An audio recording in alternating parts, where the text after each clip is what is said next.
This video is brought to you by Cell and Lucas. Hello and welcome to the conclusion between these two optics. I reviewed both of these in depth as well as an unboxing already, so if you're curious about these individually, please go watch those videos right now. If not, hang around and wonder what the real differences are between these two.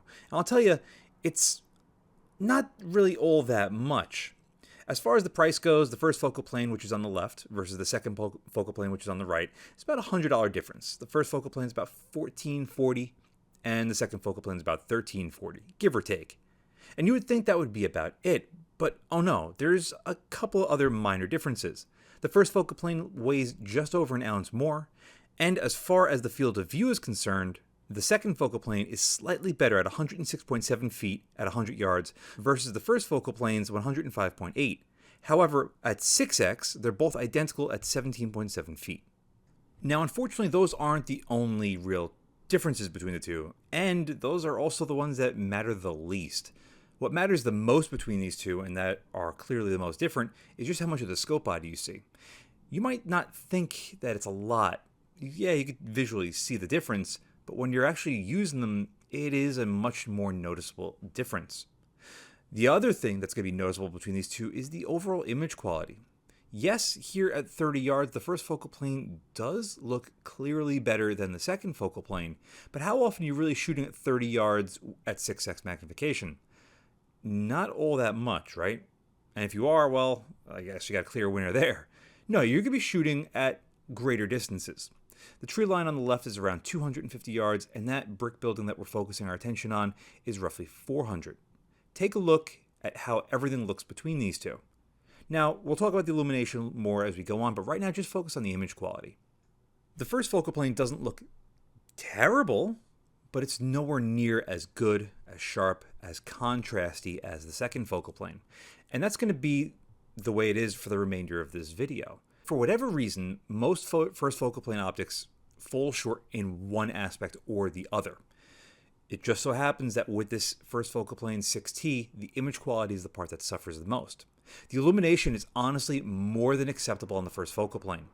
The second focal plane is brighter, but it needs to be because you have a much smaller, finer illuminated center, whereas with the first focal plane you have that nice sized donut. And honestly, in practice, it's more than sufficient in most environments, whether it be daytime like this, or as you're about to see, nighttime. But we also have some issues that come up with that in and of itself for the first focal plane as well.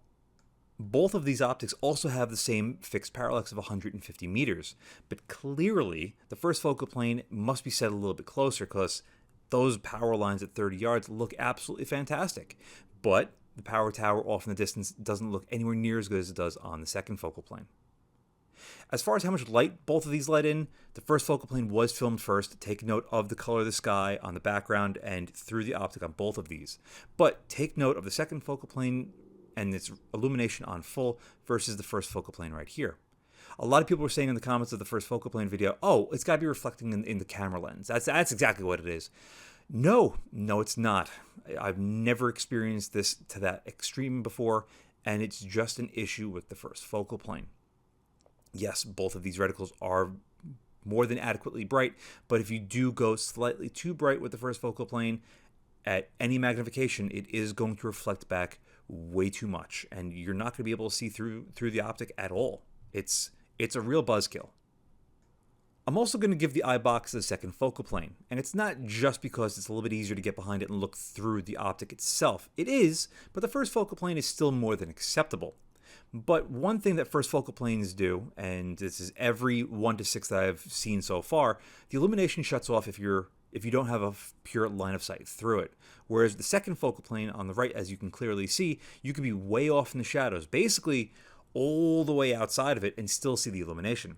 My personal preference, and what I know works well for me, is if I'm in a very awkward position behind a gun, whether it be laying on the ground, off to one side, if I don't have a good cheek weld, I can see the dot off to one side, and that helps me pull towards the center to line up through it easier. First focal planes just don't have that luxury, and that's one of the reasons why I will prefer a second focal plane LPVO like this for shooting from a difficult position. Now, I might not have access to 1,000-yard ranges in the middle of nowhere where I could film and shoot and do whatever the hell I want with pristine, beautiful big skies overhead that allow me to cherry pick everything to absolute perfection. No, I film in real-world, overcast, snowy, freezing, cold environments. And guess what? You might be too. And in snowy environments like this, one of the more important things you can have is very good contrast to the glass. Bad contrast means that things aren't going to stick out as much. Clearly, I am going to, of course, give this to the second focal plane. The colors just seem a little bit darker where it counts. Whereas with the first focal plane, the colors and the brightness of everything just seems a little bit more muted.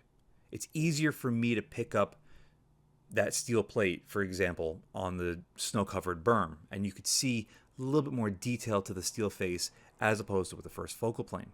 And that's at 100 yard on the paper, about 180 yards to that berm. So that's well within a distance that most people will take a 1 to 6 LPVO. At least with the first focal plane, the reticle gets big enough and bright enough that it will create enough contrast on any of those targets, including the snow, if need be. However, I still can't help but wonder if perhaps this first focal plane 6T wasn't right from the factory. I could at least hope that it might not be right from the factory, and this might be more of a dud. But that just means that the likelihood of you might be getting one that's not 100% could be very real. At the 200-yard paper line, you could see even more of a contrast difference between the first focal plane and second focal plane. At distances like this, with a 6X, you won't be able to see each individual hole, but I've been able to see at least 308 caliber groups on the white at 200 yards. I'm pretty sure with the second focal plane version, I'd have no problem, but when it comes to the first focal plane, I know it would be a problem.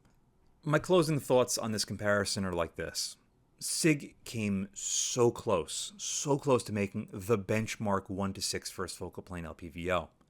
The overall fit, finish, the build quality, yes, the second focal plane had a problem with tracking, but the first focal plane was solid.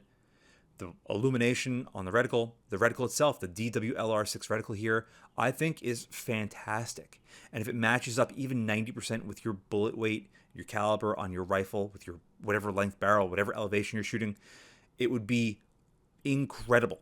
But I'd much rather have sharper glass, better resolution, and better contrast. And that is why the second focal plane between these two would be the pick for me. But that's just my opinion. Opinion aside, though, the second focal plane here is clearly the winner, albeit the tracking was a little messed up. But just like the second focal plane had tracking issues, maybe this first focal plane has optical issues that we're completely unaware of. Nevertheless, if you can look past the first focal plane optical issues and it'll do everything else that you're looking for, I think you'll be in for a treat. Anyway, Sel, Lucas, thank you so much for sending these in for review and for allowing me to compare them side by side. I've had an absolute blast. And to all of you out there, thank you all very much for watching. See you again next time. And a very huge thank you to all of my Patreon providers. Without you, this wouldn't be possible. If you'd like to help support the channel but don't want to join my Patreon, I completely understand. But you can still help support by using my affiliate links in the description below. Thanks again for watching.